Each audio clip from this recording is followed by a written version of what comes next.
दोस्तों जय श्री राधे, जय श्री श्याम। दोस्तों आज के वीडियो में हम जानते हैं कि द्रौपदी के 5 पति क्यों थे, इसका कारण क्या था। तो आइए वीडियो को शुरू करते हैं और हम जानते हैं इसके बारे में।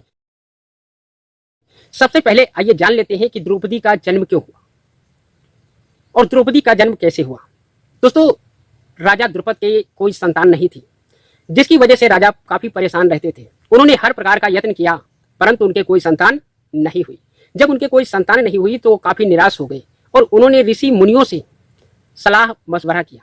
इसमें ऋषियों ने उन्हें बताया कि अगर पुत्र कामेष्टि यज्ञ किया जाए तो आपको संतान हो सकती है। राजा द्रुपद ने ऋषियों की बात मानी और यज्ञ प्रारंभ कर दिया। दोस्तों जब यज्ञ हो रहा था तो उसी हवन कुंड की अग्नि से द्रौपदी का जन्म हुआ। दोस्तों द्रौपदी का अग्नि से जन्म हुआ, इसी कारण से कहीं कहीं पर बताया जाता है कि द्रौपदी जो थी वो सीता का अवतार थी। कारण यह है कि द्रौपदी अग्नि से प्रकट हुई और सीता पृथ्वी से प्रकट हुई। तो दोस्तों इसी कारण से द्रौपदी को भी सीता जी का अवतार ही बताया जाता है। दोस्तों ये तो था कि द्रौपदी का जन्म कैसे हुआ। अब आइए जानते हैं कि द्रौपदी का 5 पतियों से विवाह क्यों हुआ, इसका कारण क्या था। दोस्तों द्रौपदी अग्नि से प्रकट हुई थी, इसलिए वो सर्वगुण संपन्न थी, उसमें सारे गुण विद्यमान थे। जब वो धीरे धीरे शादी के योग्य हो गई तो राजा द्रुपद ने उसके योग्य वर ढूंढना प्रारंभ कर दिया। चारों दिशाओं में ढूंढा गया परंतु उसके योग्य कोई वर नहीं मिला, क्योंकि सर्वगुण संपन्न कोई व्यक्ति हो ही नहीं सकता है। वो सिर्फ वही हो सकता है जिसने अवतार लिया हो। तो दोस्तों जब उसके योग्य वर नहीं मिला तो राजा द्रुपद काफी परेशान हो गए और जब राजा द्रुपद काफी परेशान हो गए तो उन्हें चिंता ने घेर लिया। इससे द्रौपदी ने एक बार मन में संकल्प कर लिया कि हम भगवान शिव की तपस्या करेंगे। इससे राजा द्रुपद से द्रौपदी ने कहा कि हे पिताश्री, मैं भगवान शिव की तपस्या करना चाहती हूँ, आप मुझे आज्ञा दें। इससे खुशी खुशी राजा द्रुपद ने द्रौपदी को आज्ञा दे दी और द्रौपदी भगवान शिव की तपस्या करने के लिए वन को चली गई। दोस्तों काफी वर्षों तक द्रौपदी ने भगवान शिव की तपस्या की। आखिरकार में भगवान शिव द्रौपदी की तपस्या से प्रसन्न हुए और उसके सामने प्रकट हुए। भगवान शिव ने जब द्रौपदी से वर मांगने के लिए कहा तो द्रौपदी ने सर्वगुण संपन्न पति की इच्छा प्रकट की।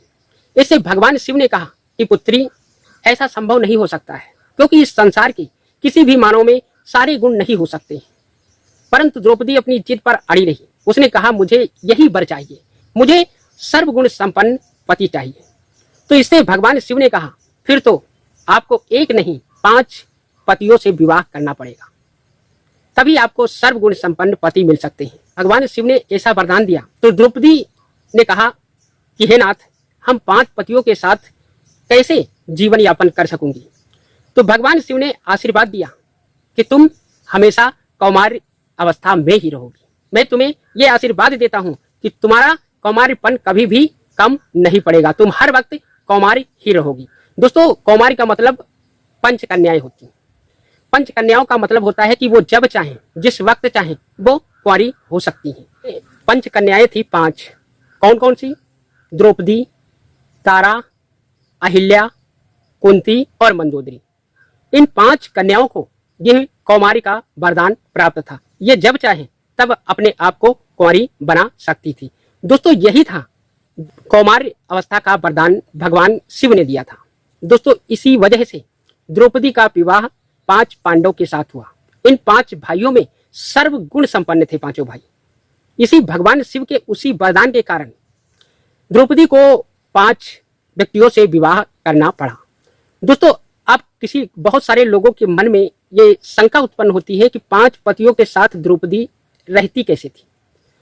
दोस्तों ये भगवान कृष्ण ने द्रौपदी से कहा था कि प्रत्येक व्यक्ति के साथ आप 11 महीने कुछ दिन बिताएंगी और अगले 11 महीने कुछ दिन दूसरे के साथ बिताएंगी। अगर इस अवस्था में कोई दूसरा भूल से उस कक्ष में आ जाता है तो उसे 1 साल का अज्ञातवास झेलना पड़ेगा। दोस्तों इसी वजह से द्रौपदी 11 महीने कुछ दिन एक पति के साथ गुजारती थी और तब तक वो 4 जो थे वो उसके देवर के समान ही रहते थे। और 11 महीने गुजारने के बाद फिर वो अपनी अवस्था को कुंवारी बना लेती थी, क्योंकि उसे भगवान शिव से यह वरदान प्राप्त था। तो वो फिर कुंवारी होकर फिर दूसरे के साथ 11 महीने रहती थी। इस कदर से द्रौपदी 5 पतियों के साथ रहती थी। और दोस्तों यही कारण था कि द्रौपदी के 5 पति हुए, क्योंकि वो सर्वगुण संपन्न पति चाहती थी। जब सर्वगुण संपन्न पति नहीं मिले तो भगवान शिव ने उसे 5 पतियों से विवाह करने का आदेश दिया।